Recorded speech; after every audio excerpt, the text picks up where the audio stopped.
सबसे पहले आप सभी को राधे राधे, जय श्री कृष्ण। आप सभी का स्वागत है मेरे चैनल काव्या कजरी पर।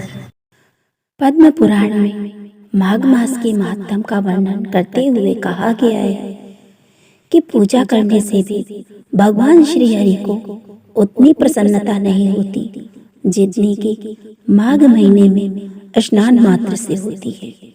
इसीलिए सभी पापों से मुक्ति और भगवान वासुदेव की प्रीति प्राप्त करने के लिए प्रत्येक मनुष्य को माघ स्नान करना चाहिए। माघ मास में पूर्णिमा को जो व्यक्ति ब्रह्म वैवर्त पुराण का दान करता है उसे ब्रह्मलोक की प्राप्ति होती है। यहाँ ध्यान देने योग्य बात यह है कि माघ में ब्रह्म वैवर्त पुराण की कथा सुननी चाहिए। ये संभव ना हो सके तो माघ महात्म अवश्य सुने। अतः इस मास में स्नान, दान, उपवास और भगवान माधव की पूजा अत्यंत फलदायी होती है। माघ मास की अमावस्या को प्रयागराज में स्नान से अत्यंत पुण्य प्राप्त होता है। वह सब पापों से मुक्त होकर स्वर्ग में जाता है। माघ महात्म का पहले अध्याय की कथा सुनते हैं। श्रीमन नारायण। एक समय श्री सूत जी ने अपने गुरु श्री व्यास जी से कहा कि हे गुरुदेव, आप कृपा करके आप मुझसे माघ मास का महत्व कहिए, क्योंकि मैं आपका शिष्य हूँ। व्यास जी कहने लगे कि रघुवंश के राजा दिलीप एक समय यज्ञ के स्नान के पश्चात पैरों में जूते और सुंदर वस्त्र पहनकर शिकार की सामग्री से युक्त कवच और शोभायमान आभूषण पहने हुए अपने सिपाहियों से घिरे हुए जंगल में शिकार खेलने के लिए अपनी नगरी से बाहर निकले। उनके सिपाही जंगल में शिकार के लिए मृग, व्याघ्र, सिंह आदि जंतुओं की तलाश में इधर उधर फिरने लगे। उस समय वन में वन स्थली अत्यंत शोभा को प्राप्त हो रही थी। कहीं कहीं मृगों के झुंड फिरते थे तो कहीं गीदड़ अपना भयंकर शब्द कर रहे थे। कहीं गैंडों का समूह हाथियों के समान फिर रहा था। कहीं वृक्षों के कोठरों में बैठे हुए उल्लू अपना भयानक शब्द कर रहे थे। कहीं सिंहों के पदचिन्हों के साथ घायल मृगों के रक्त से भूमि लाल हो रही थी। कहीं दूध से भरी थनों वाली सुंदर भैंसें फिर रही थी।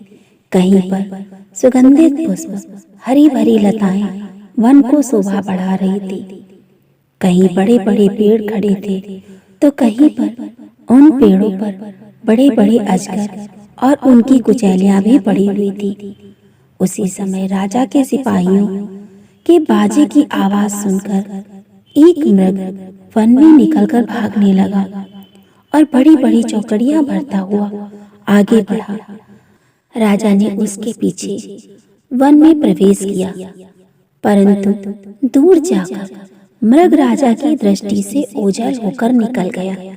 राजा निर्जन वन में अपने सैनिकों सहित प्यास के मारे इधर उधर दुखी हो गया। दोपहर के समय अधिक मार्ग में चलने से सैनिक थक गए और घोड़े रुक गए। कुछ देर बाद राजा ने एक बड़ा भारी सुंदर सरोवर देखा, जिसके किनारों पर घने वृक्ष थे, जिसका जल सज्जनों के हृदय के समान स्वच्छ और पवित्र था। सरोवर का जल लहरों से बड़ा सुंदर लगता था। जल में अनेक प्रकार के जल जंतु, मछलियां आदि स्वच्छता से इधर उधर फिर रही थी। दृष्टि के समान निर्दयी चित्त वाले मगरमच्छ भी थे, किंतु किसी किसी जगह लोभी के समान सिमाल भी पड़ी हुई थी। जैसे विपत्ति पे पड़े हुए लोगों को दुख को हरने वाली दानी पुरुष के समान ये सरोवर अपने जल से सबको सुखी करता था, जैसे मेघ चातक के दुख को हरता है। इस सरोवर को देखकर राजा की थकावट दूर हो गई। रात्रि को राजा ने वहीं विश्राम किया और सैनिक पहरा देने लगे, चारों तरफ फैल गए। रात के अंतिम समय में सुकरों के एक झुंड ने आकर सरोवर में पानी पिया और कमल के झुंड के पास आया। तब शिकारियों ने सावधान होकर सुकरों पर आक्रमण किया और उनको मारकर पृथ्वी पर गिरा दिया।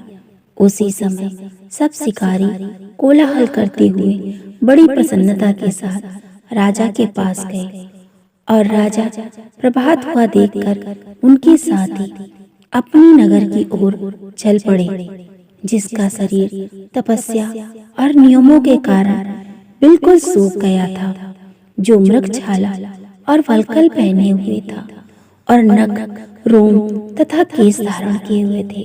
राजा ने ऐसे घोर तपस्वी को देखकर बड़े आश्चर्य से उसको प्रणाम किया और हाथ जोड़कर खड़ा हो गया। तपस्वी ने राजा से कहा, हे राजन, इस पुण्य शुभ माघ में इस सरोवर को छोड़कर तुम यहाँ से जाने की इच्छा करते हो? तब राजा कहने लगा, हे महात्मन, मैं तो माघ मास में स्नान के फल को कुछ भी नहीं जानता। कृपा करके आप मुझे विस्तार पूर्वक बतलाइए। तो थी माघ मास महात्म की पहले अध्याय की कथा। अगर आपको ये कथाएं पसंद आ रही हैं, ऐसे ही और वीडियो देखने के लिए मेरे चैनल को सब्सक्राइब करें, लाइक करें और ज़्यादा से ज़्यादा शेयर करें। राधे राधे, जय श्री कृष्ण।